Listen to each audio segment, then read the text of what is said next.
Another exciting thing about working in the private sector is the ability to do a private adoption of children that are already in care. We call this intervention, and the intervention is that the private sector takes over for the state for children that are in foster care, and we remove those children from foster care and we place them in private homes of families that are either on our waiting list or homes of families that have been home studied by us.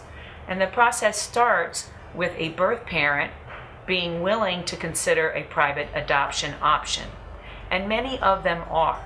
They're very discouraged and disgruntled with the state, who has come into their home and removed their child for abuse, neglect, or abandonment. So obviously there's no love lost there. They don't trust the state. They would never consider relinquishing their parental rights to the state for an adoption.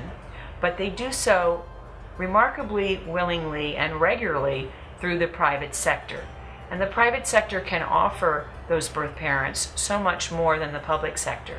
I often say when a child is adopted through the public sector, the birth parent, from their perspective, it's like falling off a cliff. They don't know who the adoptive parents are or anything about them. They never hear another word about how that child's doing, much less receive pictures and updates about the child.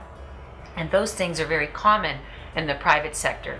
Of course, always protecting the confidentiality of the adoptive parent's identity, but through the agency, giving that birth parent the assurance that this private adoption plan was a good plan and that their child has the safety and security of a permanent adoptive home for the rest of his or her life.